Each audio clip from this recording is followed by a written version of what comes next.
신약성경 말씀 요한복음 4장입니다. 페이지로 신약 148페이지 요한복음 4장 23절, 24절 찾으셨으면 제가 읽겠습니다. 아버지께 참으로 예배하는 자들은 신령과 진정으로 예배할 때가 오나니 곧 이때라. 아버지께서는 이렇게 자기에게 예배하는 자들을 찾으시느니라. 하나님은 영이시니 예배하는 자가 신령과 진정으로 예배할지니라. 다 같이 기도드리시겠습니다. 하나님 아버지 감사합니다. 베드로전서 2장 9절에 기록하시기를 오직 너희는 택하신 족속이요 왕같은 제사장들이요 그의 소유된 백성이니 이는 너희를 어두운 데서 불러내어 그의 기이한 빛에 들어가게 하신 자의 아름다운 덕을 선전하게 하려 함이라 하셨습니다. 구원받은 저희 성도들이 하나님께 드릴 수 있는 가장 큰 예배와 찬양은 주님께서 당신의 독생자를 보내어 죽음에 이르기까지 저희를 사랑하신 그 아름다운 덕을 찬양하는 것임을 저희가 알고 있습니다. 오늘 이 시간 저희는 다시 한번 겸손한 자세로 주님께 드리는 예배가 진정 어떠한 것이 되어야 하는지를 말씀을 통해 상고하고자 합니다. 말씀을 전하는 자나 말씀을 듣는 성도들의 마음을 이 시간 성령께서 온전히 주관하여 주셔서 그 뜻하시는 바를 분명하게 바라보고 쫓아가는 저희가 될 수 있도록 인도하여 주시기를 원합니다. 이 모든 말씀 우리 주 예수 그리스도의 이름으로 감사하며 기도드렸습니다. 아멘. 네, 오늘 같이 한번 상고하실 말씀은 사실은 이게 굉장히 어렵고 조심스러운 주제입니다. 예배라는 그 낱말과 도대체 하나님께서 우리가 하나님께 드리기를 원하는 예배라는 것이 무엇이냐, 그걸 우리가 한 번은 조심스럽고 어려운 주제지만 한 번은 성경 말씀을 통해 상고를 해야 앞으로 우리가 하나님을 쫓아가는 과정에서 실수가 없을 것 같다, 그런 생각을 하게 됐고요. 그래서 오늘은 성경이 말씀하시는 예배라는 게 어떤 것인지 성경 말씀을 통해 같이 상고하는 시간을 갖겠습니다. 슬라이드를 잠깐 보여주시죠. 방금 읽었던 주제 성구입니다. 요한복음 4장 23, 24절에 보면 아버지께 참으로 예배하는 자들을 얘기하십니다. 그러니까 이 말씀은 예수님이 사마리아 여인과 얘기하다가 나온 거예요. 사마리아 여인은 우리 조상은 이쪽 산에서 예배를 드리는 게 맞다고 하는데 당신들 유태인들은 그게 아니라 예루살렘에 예배 장소가 있다라고 얘기를 하더라. 어디서 드리는 게 맞느냐, 이렇게 물었어요. 그때 예수님이 무슨 말씀을 주시냐면 이 산에서도 말고 저기에서도 하지 마라. 아버지께 참으로 예배 드리는 때가 온다라는 말씀을 주신 이게 결론입니다. 결론. 자, 그래서 말씀대로 아버지께 참으로 예배하는 자들은 신령과 진정으로 예배할 때가 온다 그랬죠? 네. 신령과 진정으로 예배하는 때가 오고 아버지께서는 이렇게 자기에게 예배하는 자들을 찾으시느니라까지 얘기를 하셨어요. 그리고 결론을 어떻게 맺느냐? 하나님이 어떤 속성을 가지신 분인지 알지 않느냐 그래요. 하나님이 어떤 속성을 가졌어요? 우리와 같이 몸을 가진 것도 아니고 다른 걸 가진 게 아니라 하나님이 영이시라는 거예요. 그러니까 예배하는 자는 어떻게 예배해야 마땅하다. 신령과 진정으로 예배하라, 그렇게 되어 있습니다. 근데 좀 후에 이제 먼저 우리가 예배라는 말씀을 한번 좀 깊이 있게 상고를 할 것이고요. 여기 밑줄 친 신령과 진정이라는 그 낱말은 우리 개역 한글 성경에는 이렇게 되어 있습니다. 근데 원어는 무슨 뜻이냐? 영과 진리입니다. 영과 진리. 왜? 맨 밑에 줄 보시면 하나님이 영이시니까 예배하는 자는 뭐로 예배하라고요? 영으로 예배해야 돼요. 그렇게 되어 있습니다. 그래서 그걸 차근차근 지금 같이 살펴보실 텐데, 먼저 예배라는 단어가 나왔죠? 굉장히 좀 조심스럽습니다. 그래서 이 예배라는 말을 좀 찾아봤습니다. 찾아봤더니 일단 헬라어로는 프로스퀴네오라고 읽히는 단어를 씁니다. 그래서 이 단어는 앞에 프로스라는 것은 누구누구에게라는 뜻이에요. 어디어디로 혹은 어디어디에게라는 전치사고요. 뒤에 퀴네오라는 말이 뭐냐? 입맞추다라는 뜻입니다. 근데 여기서 얘기하는 입맞추다는 그냥 입맞춤을 얘기하는 게 아니라 당시 헬라어로 이 성경 말씀이 기록될 때 로마의 그 문화적 배경은 친구 간의 입맞춤 이런 것보다도 종이 상전에게 내가 당신의 종입니다 라는 뜻으로 하는 입맞춤이 있어요. 어디다 입맞추느냐? 주인의 발에 입맞추게 돼 있어요. 엎드려서 입맞추게 돼 있어요. 그래서 저 정확한 뜻은 제가 괄호 속에 엎드려라는 낱말을 추가한 겁니다. 그래서 이 예배라는 말은 내가 모시는 주인에게 복종의 뜻으로 엎드려 입맞추는 행위 이런 뜻입니다. 헬라의 본래 뜻이. 자, 그리고 그래서 예배를 우리말로 정의하면 우리는 누구를 예배하는 자들입니까? 주님, 하나님. 그래서 주님 앞에 엎드려 경배하고 종으로서 섬기는 것. 이게 예배의 정의로 되어 있습니다. 기독교 사전을 가서 찾아보셔도. 그 다음에 시편에 보면 이런 말씀이 있죠. 2장 12절. 요건 찾지는 않겠습니다. 그 아들에게 입맞추라. 그렇지 아니하면 진노하심으로 너희가 길에서 망하리니. 이런 말씀이 있죠. 이때도 입맞추란 말이 무슨 얘기냐면 그냥 가서 인사조로 입맞추라 그게 아니고 그 아들, 하나님의 아들에게 내가 복종하고 주로 섬기는 입맞춤. 다시 얘기하면은 예수 그리스도를 나의 주로 받아들이는 그 영접을 하라라는 뜻입니다. 성경에 그 아들에게 입맞추라라는 말이. 왜냐하면 그렇지 않으면 진노하심으로 너희가 어디서 망한다라고 되어 있습니까? 길에서. 이 길은 뭐예요? 나그네 길, 인생길입니다. 그래서 우리 모든 사람의 영혼들은 내 나그네 인생길에 어느 순간엔가 예수 그리스도를 나의 주로 영접하지 못한 자는 나중에 멸망에 이르게 돼 있습니다. 그러니까 자, 이 말씀을 제가 참고로 또 증거해 드린 것은 성경에서 입맞추라라고 하면은 그 밑에 종으로 복종하고 섬기라라는 뜻이 있어요. 그래서 서신서에도 항상 그런 말씀 많이 하시는 거 들어보셨죠? 너희가 거룩한 입맞춤으로 서로 문안하라 그러죠. 그때 입맞춤이라는 것은 인사가 물론 인사도 되지만 인사 개념보다는 예수님께서 명하신 형제를 섬기는 개념으로 그런 자세로 맞이하라 그런 뜻에 가깝습니다. 자, 어찌됐든 그래서 이런 말씀. 그 다음에 히브리어도 한번 찾아봤어요. 예배라는 단어를.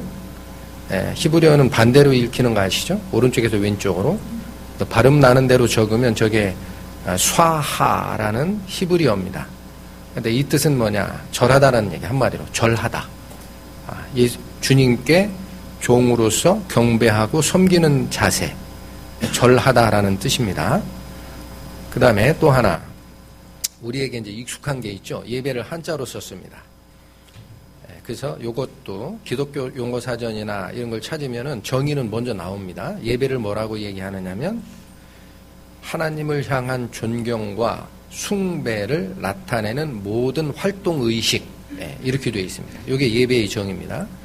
그렇다면 한자도 이제 우리가 한번 이게 뜻글자니까 분해할 필요가 있어요. 그래서 먼저 뒤에 있는 배자를 분해를 하면은요. 배자의 왼쪽에 있는 것은 손수라는 것 누가 봐도 알죠? 한자의 손수. 근데 오른쪽은 손수보다 획 하나가 더 가 있어요. 4개죠. 그게 왜 그러냐면 오른쪽은 손수에다가 아래하가 붙은 거예요. 그래서 획이 하나가 더 가는 겁니다. 그 뜻은 뭐냐? 요게 네이버 한자 사전에 찾으면 이렇게 나오는 거예요. 두 손을 모으고 손이 하나가 아니라 두 개죠. 그리고 아래로 구부렸다라는 표현이다라는 거예요. 그래서 우리가 아는 절하는 방법입니다. 공손하게 두 손을 모으고 누구에게 몸을 굽혀 절하는 것을 절하다라는 배를 쓰는 거죠. 그래서 배는 어렵지 않죠. 절하다라는 뜻이니까. 근데 앞에 예가 뭐냐 했더니 이게 예입니다. 근데 이건 한번 설명을 들으셨을 거예요. 왼쪽 보일시변에 풍년풍자를 씁니다. 근데 보일시는 이게 하나님을 나타내는 거예요. 하나님을 나타내는 부수고 풍년풍이 뭐냐면 풍년풍의 위에 올라간 게 그게 구불곡자로 돼 있는데 원어는 구불곡이 아닙니다. 그렇게 찾으면 안 나와요. 그래서 풍년풍자의 원래 본 글자는 지금 슬라이드에 띄워드린 저 글자입니다. 조금 복잡해 보이죠? 네, 그래서 요 풍년풍자를 다시 한번 분해를 하면은 무슨 뜻이냐? 그 위에 담긴 두 개가 저렇게 가로로 3개, 밑으로 회가 하나가 그어진 저게 양쪽에 담겨 있는 모습이에요. 그러면 그 괄호로 3개, 아래로 하나 그은 저런 표시가 뭐냐면은 한자적으로 예쁠봉자입니다. 예쁠봉. 그래서 이 풍년풍자는 의미가 뭐냐면은 아름다운 그런 수확물을 제기, 밑에 콩두자로 돼 있는 거 있죠? 그게 높은 그릇 두도 돼요. 그래서 통상 우리가 그 제사를 드릴 때 바치는 제기들은 이 밑에서 쭉 받쳐 올라오는 형태죠. 그래서 그게 제사 그릇의 의미입니다. 그러니까 풍년풍자는 뭐냐면은 아름다운 것과 아름다운 것을 제기에 담아 놓은 모양이다. 그렇게 표현을 합니다. 그렇다면 우리 한자로 하는 예배는 이것도 이제 전체적인 뜻이 하나님을 경배하는 마음이 뒤에 절배자예요. 그런데 빈손으로 하라 그렇게 안 돼 있습니다. 살펴보실 거예요. 하나님을 향하는 자는 당연히 하나님을 내가 섬기고 내가 낮은 자세로 가는 절하는 자세도 맞지만 빈손으로 가라고 돼 있지 않습니다. 성경에. 내가 가진 중요한 것을 담아드려라. 그렇게 돼 있어요. 그게 예라는 거예요. 그러니까 믿음만이 아니라 행함이 있어야 된다라는 말씀과 맥이 같습니다. 그래서 여기 지금 왜 2개를 담아드렸을까?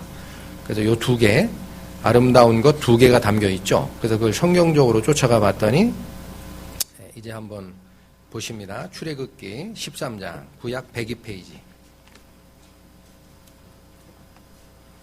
출애굽기 13장 구약 102페이지 11절 12절에 보시면 여호와께서 너와 내 조상에게 맹세하신 대로 너를 가나안 사람의 땅에 인도하시고 그 땅을 내게 주시거든 너는 무릇 초태생과 내게 있는 생축의 초태생을 다 구별하여 여호와께 돌리라. 이런 말씀이 나오죠. 그러니까 여기서 말씀하시는 내가 약속된 땅으로 들어가면 뭐를 드리라고 돼 있어요? 동물의 초태생을 드려라라는 겁니다. 이 말씀은 가장 처음에 난 것이 제일 중요해요. 그래서 그거를 하나님께 바쳐라. 그런 말씀이 제시가 되어 있고요. 또 똑같은 출애굽기 23장입니다. 118페이지를 보시면 출애굽기 23장 19절 보시면 여기는 이 말씀이 또 주어져요. 너의 토지에서 처음 익은 열매의 첫 것을 가져다가 너희 하나님 여호와의 전에 드릴지니라. 그렇게 돼 있죠. 그러니까 뭐냐면 성경적으로는 아름다운 것을 2개를 꼭 바쳐드리는 이유는 성경적인 의미는 동물의 초태생도 드리지만 내가 얻은 땅의 소산 중에서도 첫 것은 하나님께 드리는 것이 중요하다라는 거예요. 그러니까 2가지를 명하십니다. 짐승의 첫 것도 드리고 또 땅의 소산 중 첫 것도 여호와께 드려라. 그러니까 그 말은 하나님이 그걸 잡수시는 건 아니죠. 뭘 얘기하는 겁니까? 우리가 육신을 쓰고 세상에 살고 있으니까 내가 얻어드리는 그 수확물의 맨 첫 것, 그건 하나님께 먼저 바쳐야 된다라는 거예요. 왜 그렇습니까? 전에 11조 설교가 한번 나갔었죠. 하나님께서 전부를 주신 것을 대표로 하나를 드리는 거예요. 모든 게 주님이 주신 겁니다라는 거지만 대표격으로 하나를 드리는 게 11조라고 말씀을 드렸습니다. 그러니까 그 의미다라는 거예요. 그렇다면 그 밑에 담아드린다 그랬죠, 죄기에. 그래서 이것은 무슨 소리냐. 예가 있습니다. 창세기 43장 보세요. 구약 68페이지.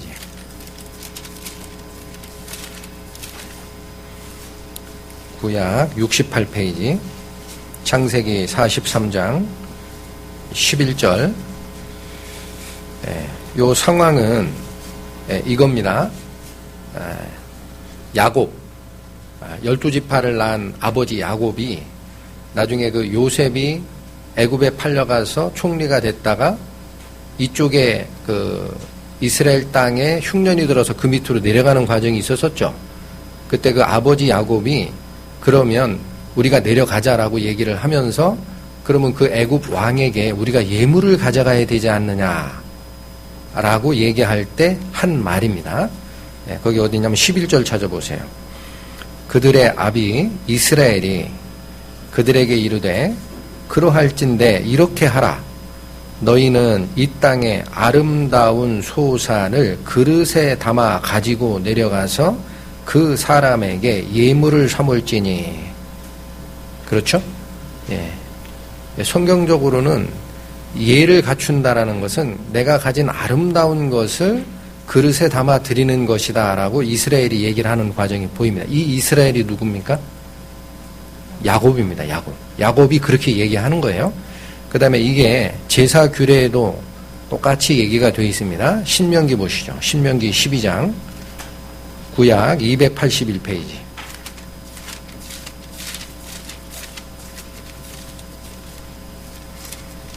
신명기 12장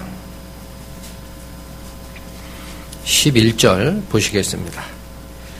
너희는 너희 하나님 여호와께서 자기 이름을 두시려고 한 곳을 택하실 그곳으로 나의 명하는 것을 모두 가지고 갈지니 곧 너희 번제와 너희 희생과 너희 11조와 너희 손의 거제와 너희가 여호와께 서원하는 모든 아름다운 서원물을 가져가고, 그렇게 돼 있죠. 그러니까 우리가 하나님께, 내가 하나님께서 다 주셨지만은 가장 소중한 것을 하나님께 그 담례로 드리겠습니다라는 게 예물인데, 항상 뭐를 드리게 돼 있습니까? 가장 아름다운 것을 드리게 돼 있어요. 그래서 여기 예배라고 할 때 배는 말 그대로 하나님을 섬기는 자세고, 예는 뭐냐? 예를 갖추란 얘기예요. 말로만 하지 말고. 근데 그때 하나님께 뭐를 드리게 돼 있어요? 내가 가진 가장 아름다운 두 가지를 제사 개념으로 그릇에 담아 드리는 것이 바로 예라는 얘기입니다. 그래서 이 의미가 이제 분명하게 드러나고, 그 다음에 출애굽기 23년, 지금 방금 펴신, 제가 신명기로 넘어왔군요. 출애굽기 다시 가보시죠. 23장.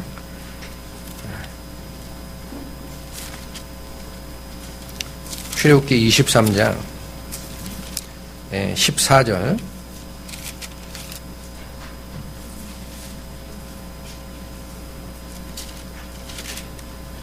(15절) 두 개 절을 읽겠습니다. 너는 매년 3차 내게 절기를 지키라. 전에 한번 설명드렸어요. 이스라엘의 7절기 중에 이스라엘의 남자는 반드시 1년에 3번은 예루살렘에 가서 성전에 하나님께 예물을 드리게 되어 있습니다. 그게 첫 번째가 무교절이고요. 그러니까 일주일간 지키는 절기들이 있어요. 무교절이고, 두 번째가 오순절입니다. 그 다음에 맨 마지막이 우리로 얘기할 때는 추수감사절이고, 이스라엘의 절기로 얘기하면 초막절이 있어요. 이게 3번이에요. 3차 절기를 지켜라. 너는 무교병의 절기를 지켜라. 내가 내게 명한 대로 아비벌에 정한 때에 7일 동안 무교병을 먹을지니 이는 그 달에 내가 애굽에서 나왔음이라. 뒷말씀이 있습니다. 뭐라고 되어 있습니까? 빈손으로 내게 보이지 마라. 하나님을 경배하는 과정은요, 하나님께서 저의 주인이 되십니다라는 절하는 자세, 그것만 가지고 하나님이 원치를 않으세요. 뭐를 원하십니까? 네가 생각할 때 가장 값진 것을 가지고 오란 얘기예요. 그게 예표다. 돈 없는 자는 어떻게 해야 됩니까, 그러면? 그래서 레위기나 제사규례를 보면은요, 돈 없고 가난한 자는 비둘기 사서 바치면 된다 그래요. 양이나 소 그거 어렵지? 그러면 비둘기 바쳐라. 그러니까 예수님을 낳았던 예수님의 육신적인 어머니인 마리아가 예수께서 성인식을 할 때, 그게 제가 15살인가 될 겁니다. 그때나 정결례를 할 때는 비둘기 잡아드린 모습이 있어요. 그러니까 굉장히 가난했던 것 같아요. 예수님이 태어난 요셉 집안도 그래도 괜찮아요. 하나님이 돈을 원하는 게 아닙니다. 네가 마음이 있으면 마음이 있는 곳에 재물도 있고 재물이 있는 곳에 마음도 있죠. 그러니까 하나님을 섬길 땐 반드시 뭐를 가지고 와라. 네가 중요하게 여기는 걸 반드시 드려야 이해가 된다라는 겁니다. 이것도 굉장히 의미가 있습니다. 그건 그 정도로 하시고, 그래서 이게 예배인데, 자, 우리 주제성구를 다시 한번 이제 보실 거예요. 그래서 예배의 내용, 사실은 참 예배가 있다 그래요. 예수님께서 얘기한 결론입니다. 참 예배를 우리 오늘의 주제성구죠. 거기 보면 이제 앞에 예배는 살펴보셨고, 신령과 진정으로 하라라는 말씀이 2번이나 나옵니다. 그래서 이 신령이 뭐냐? 원래 원어는 영입니다. 영. 혼이 아닙니다. 영으로 하라라는 거예요. 왜냐하면 마지막 문장이 있죠. 하나님이 어떤 존재이시기 때문에 우리도 하나님께 예배를 하려면 영으로 해야 된다라는 말씀입니까? 하나님이 영이시라는 거예요. 잊지 마라. 하나님이 영이시기 때문에 우리가 예배를 드릴 때 참 예배는 항상 영으로 드려라라는 거예요. 다른 거 섞지 마라. 그 다음 뒤에 진정이라는 말이 있어요. 이게 진리입니다. 진리. 예배를 할 때 우리가, 그러니까 오늘은 어쨌든 마음을 다 여시고 성경이 얘기하는 말을 그냥 쫓으셔야 돼요. 우리가 예배할 때 이것저것 많이 생각을 합니다. 근데 참 예배가 결론이 났어요. 영으로 드려라라는 것과 뭐로 드려라? 진리로 드려라. 이 두 가지가 결정이 났어요. 이걸 받으신다라는 거예요. 그리고 하나님이 그런 자를 찾는다 돼 있죠. 2번째 문장. 2번째 절 중간부터 아버지께서 이렇게 자기에게 예배하는 자들을 찾으시는 거예요. 다른 예배가 중요치 않다라는 거예요. 요렇게만 하라. 그래서 여기 영과 진리가 나오니까 우리가 먼저 확인할 거는, 그러면 영이 거듭나지 아니한 자 예배할 수 있습니까? 어불성설입니다. 분명하게 기억하셔야 돼요. 영이 거듭나지 아니한 자들이 드리는 예배는 찬양이 아무리 아름답고 코러스가 기가 막혀도 예배의 대상이 될 수 없습니다. 안 되는 겁니다. 또 하나, 예배는 어떻게 하라고 되어 있어요? 진리로 하라고 되어 있죠? 그럼 진리가 뭡니까? 진리가 뭐예요? 자, 진리가, 잠깐만요. 여기다 지금 제가 적어놓지 않았는데, 요한복음 17장 17절 한번 찾아보시겠습니다. 성경은 분명히 성경을 통해 가면은요, 답이 나옵니다. 요한복음 17장 17절 제가 읽겠습니다. 저희를 진리로 거룩하게 하옵소서. 아버지의 말씀은 진리니이다. 그러니까 뭐로 예배하라라는 겁니까? 하나님 말씀으로 예배를 하라라는 겁니다. 2가지 명제가 분명히 제시되어 있습니다. 맞습니까? 예. 그대로 받으시면 됩니다. 하나님의 말씀으로 예배를 드리는 거예요. 그 안에서 하나님을 향한 나의 감사가 나오고, 그 안에서 어두움 속에 있었던 우리를 이끌어내어 그의 귀한 빛에 들어가신 하나님의 덕, 아름다운 덕이 드러나기 때문에 예배의 수단은 뭡니까? 하나님 말씀을 통해 드러나게 돼 있다. 그런 얘기를 하신 거예요. 자, 그리고 그러니까 이게 뭐냐면 이건 이제 빨간 글씨로 써드린 이유가 예배는 누가 받으시는 겁니까? 사람이 사람에게 드리는 예절은 괜찮아요. 내 정성이 있으면 됩니다. 내가 조금 부족하면 저 사람이 부자인데 내가 가난하면 내가 가진 걸로 우리 시골 가면 그런 경우 많아요. 저도 어렸을 때 명절 돼서 절하러 다니죠. 동네 어머니 아버지가 시켜요. 여기만 있지 말고 가서 절 한번 쭉 하고 와. 사실 싫었어요. 근데 하라시니까 가서 예배합니다. 절합니다. 그러면 그 집에 있는 게 없어요. 시골은. 그러니까 뭐냐면 어떤 분은 계란 삶아내요. 그거 왔으니까 애가 왔으니까. 어떤 분은 고구마 깎아줘요. 잠깐 기다리라고. 고구마 하나 먹고 가라고. 배불러 죽겠는데. 근데 그건 괜찮습니다. 사람 사이에는 내가 가진 거에 중요한 거 주면 뭐 문제가 되나요? 그런데 분명한 것은 하나님께 드리는 예배는 분명한 건 하나님이 받으실 만하게 드려야 됩니다. 그러니까 뭐를 먼저 살펴야 됩니까? 하나님의 뜻. 그렇지 않으면 엉뚱한 걸 드리게 됩니다. 그래서 여기도 잘못된 사람의 것을 드렸다가 하나님의 진노를 산 사례가 있습니다. 찾아보시겠습니다. 구약 159페이지입니다. 레위기 10장.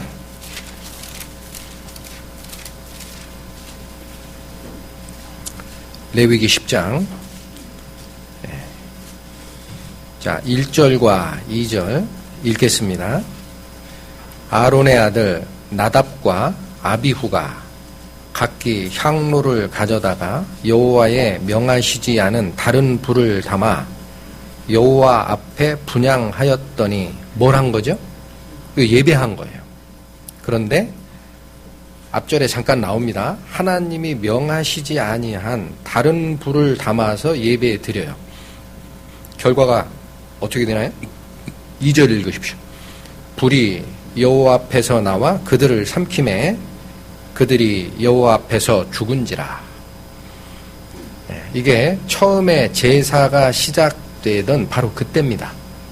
그래서 아론이 대제사장으로 임명을 받고 아론의 아들이 넷이 있었는데 장자와 차자입니다. 지금 나답과 아비후가 첫째 아들과 둘째 아들인데 그들이 하나님께 제사를 드리는 일을 한 건데 실수하는 거예요.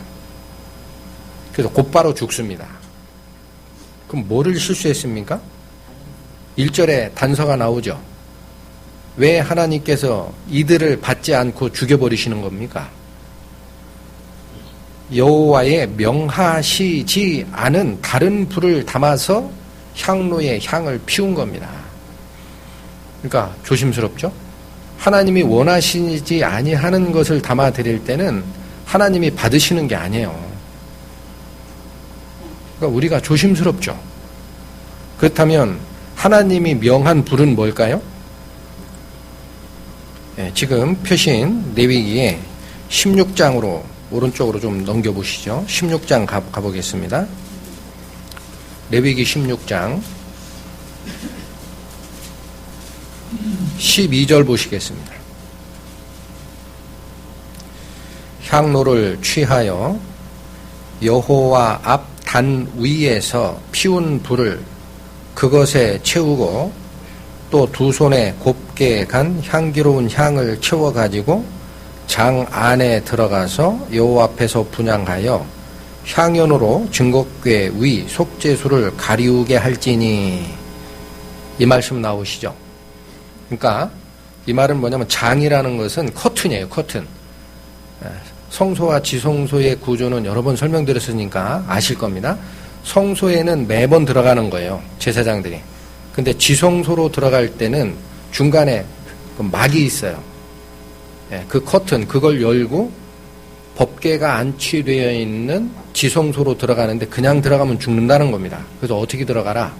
향로에 향을 피워서 연기로 지성소를 꽉 채울 정도로 향연을 피워놓고 들어가는데 이때 중요한 말씀이 있죠. 향로에 불을 피워야 될 거 아니겠어요. 근데 그 불을 어디서 가져오라고 되어 있습니까? 12절 다시 읽겠습니다. 향로를 취하여 여호와 앞 단 위에서 피운 불을 그것에 채우라라고 되어 있죠. 여호와 앞 단이 어디입니까?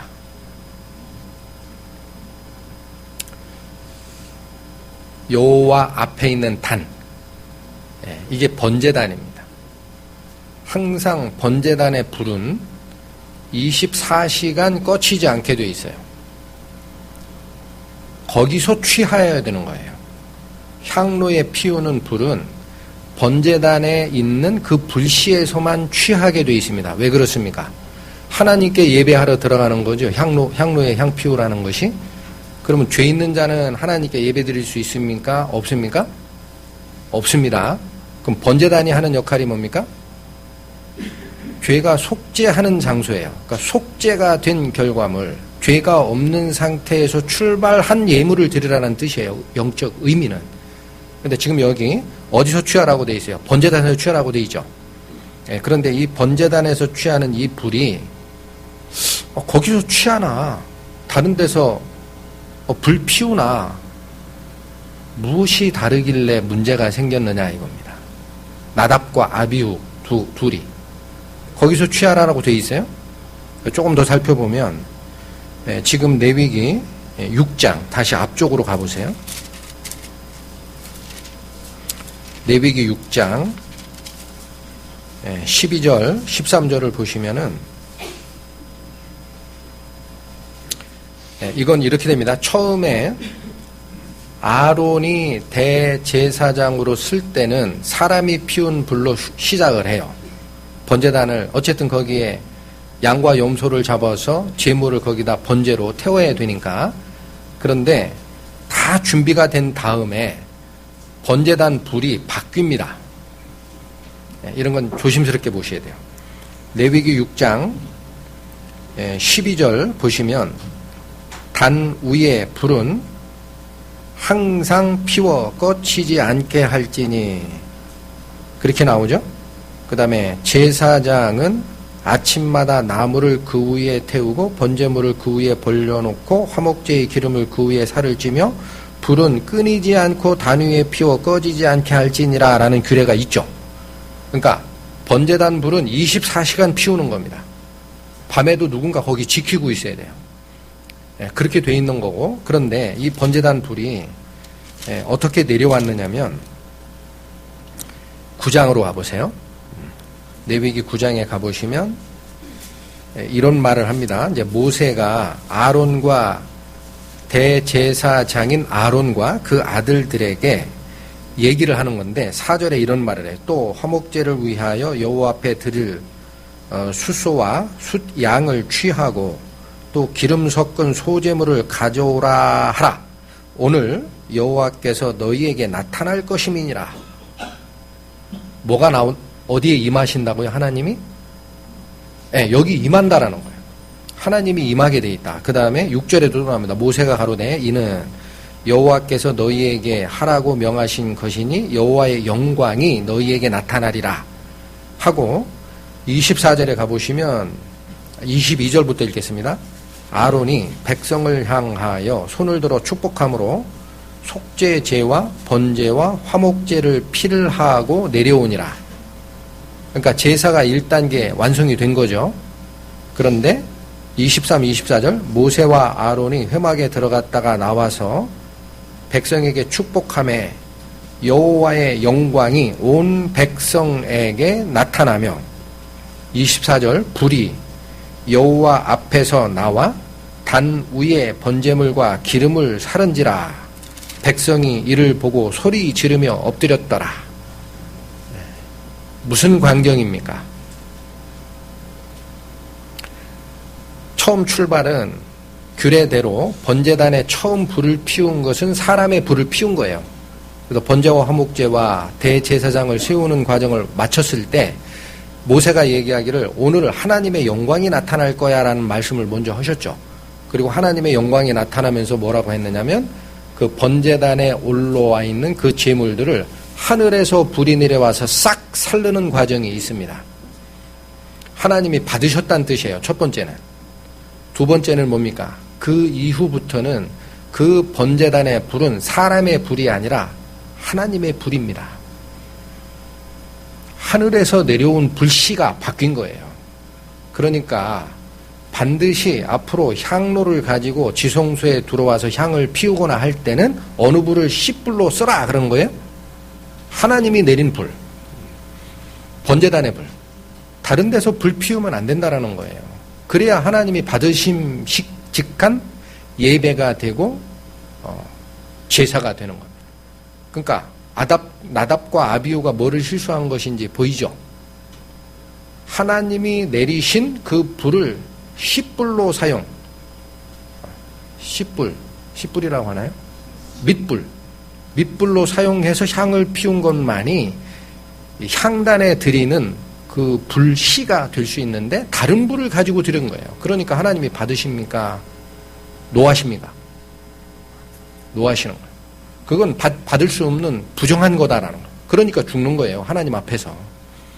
그러니까 지금 신약 시대를 살고 있는 우리 성도들은 조심스럽다라는 거예요. 내가 예배를 드릴 때 내가 생각하기에 조심스럽게 피운 불이다 그래서 드리면 되느냐? 안 된다라는 겁니다.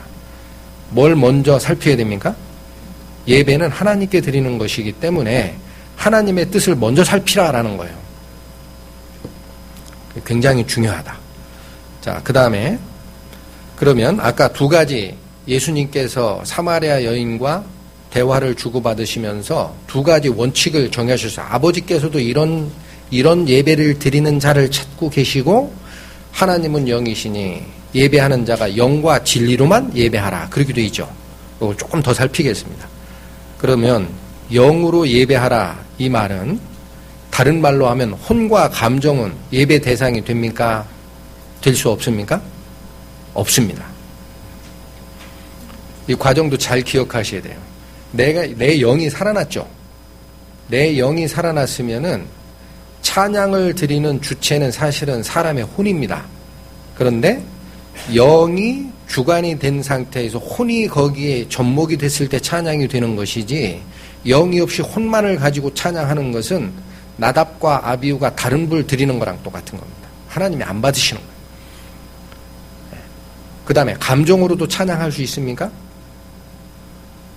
요건 조금 더 살펴볼 거예요. 가능할 것 같다. 영이 살은 자는 혼이 거기에 붙어서 나의 찬미를 하나님과 같이 드리니까 혼의 영역 중에 뭐가 있어요? 감정이 있잖아요. 감정도 가능할 것 같다. 좀 살펴봅니다. 고린도전서 14장 펴보세요. 신약 280페이지입니다.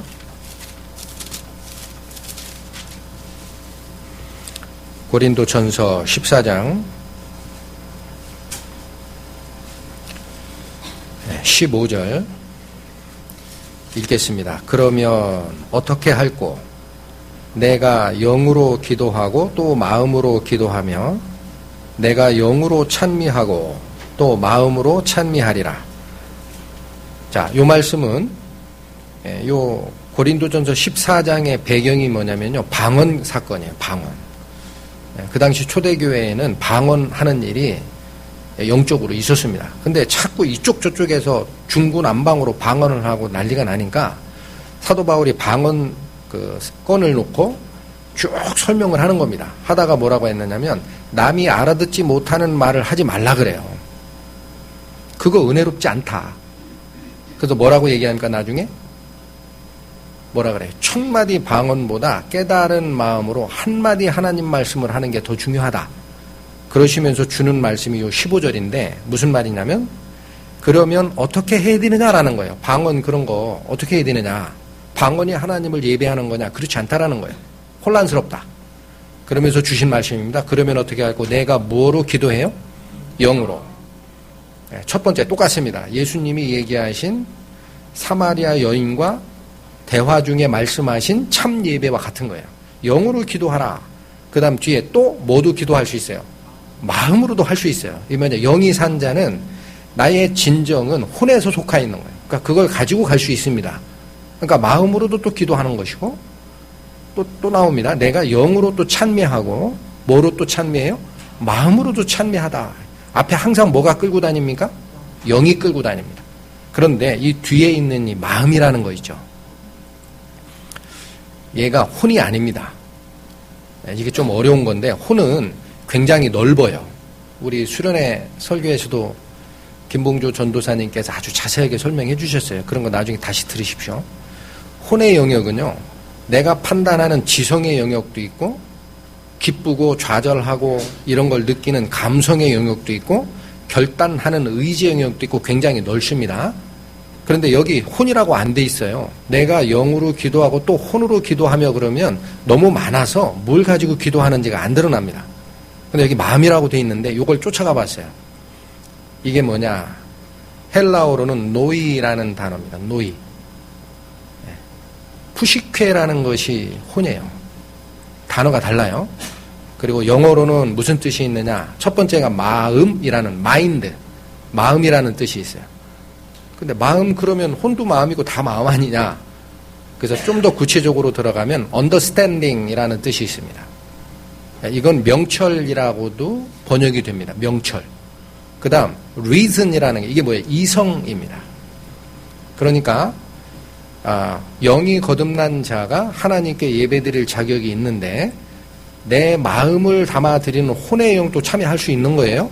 배제시키지 마십시오. 그렇게 안 돼 있습니다.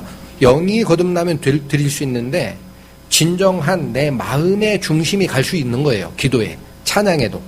근데 뭐로 가라 돼 있느냐면 감정이나 흥분이 가는 게 아니고요. reason, 이성적으로 가라라고 돼 있어요.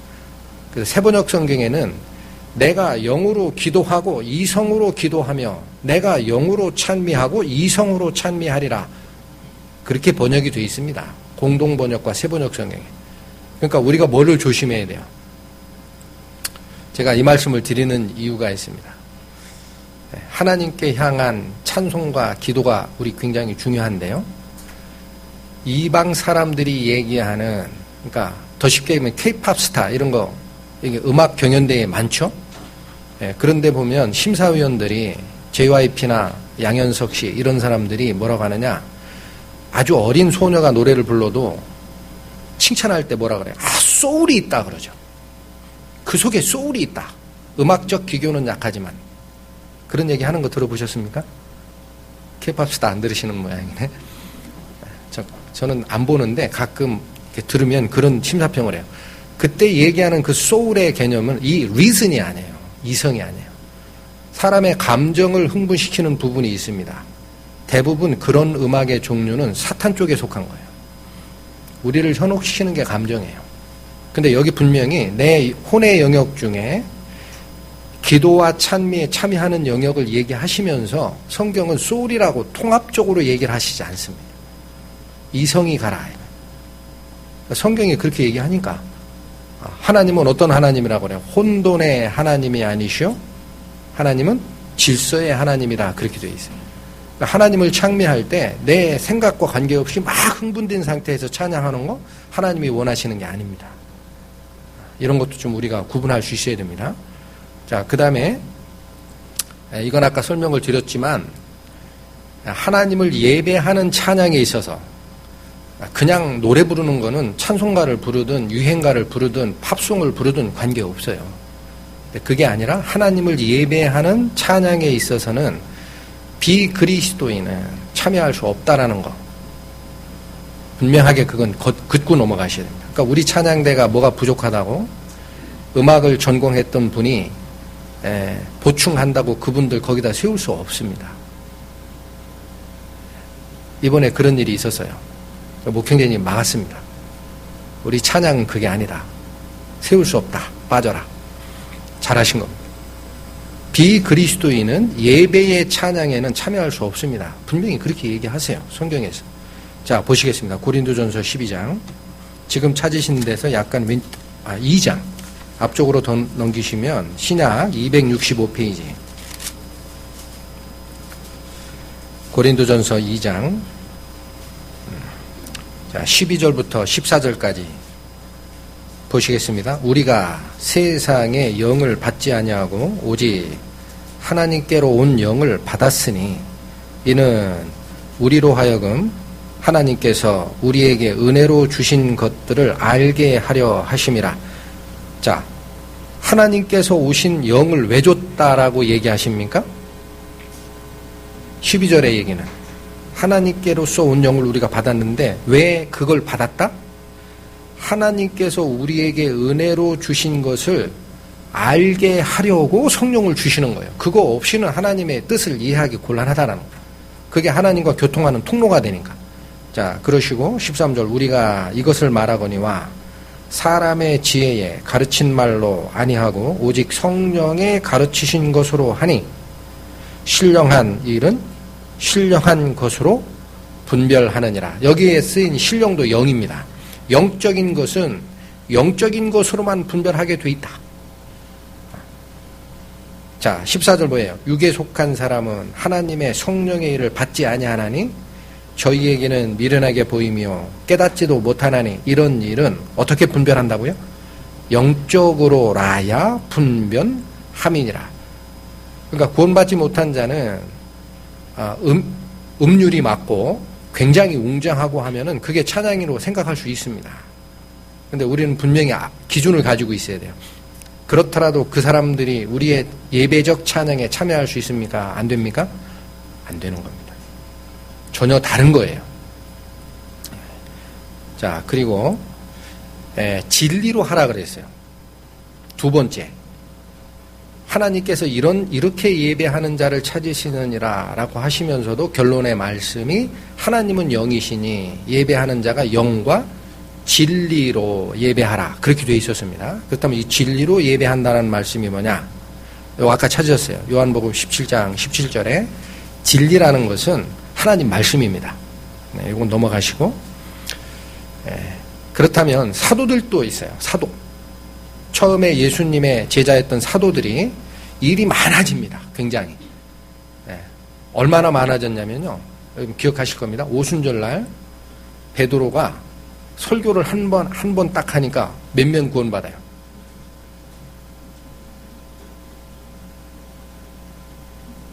3,000명. 사도행전에 있죠. 그 다음에 조금 더 지나가면 얼마 받나요? 4,000명인가 또 받죠. 그 어느 사람 숫자 센 걸까요? 남자 성인을 세는 거예요. 그러니까 그 두 사건만 봐도 얼마를 구원받아요? 약 7,000이니까 남녀를 합치고 노소를 합치면은 거의 2만 명이에요. 하루아침에 예루살렘 교회가 2만 명 이상의 성도들이 온 겁니다. 뭐가 문제가 됐을까요? 음식 조달하는 게 문제가 됐어요. 공궤라고 합니다. 공궤. 그래가지고 헬라파 유태인들이 뭐냐? 이 이스라엘, 예루살렘 쪽의 유태인, 구원받은 유태인들이 그 집회를 주도하니까 헬라파 성도들이, 헬라파 유태인의 성도들이 자기 자매들이 그 음식 조달하는데 자꾸 빠지는 거예요. 막 불만을 제기하고 문제가 생겼습니다. 그때 사도들이 한 말씀이 뭐냐면 이 말씀입니다. 찾아보겠습니다. 사도행전 6장, 신약 195페이지. 사도행전 6장 2절부터 4절 선언을 하시는 광경입니다. 2절 12사도가 모든 제자를 불러 이르되 우리가 하나님의 말씀을 제쳐놓고 공궤를 일삼는 것이 마땅치 아니하니 형제들아 너희 가운데서 성령과 지혜가 충만하여 칭찬 듣는 사람 7을 택하라. 우리가 이 일을 저희에게 맡기고 4절 우리는 기도하는 것과 말씀 전하는 것을 전무하리라.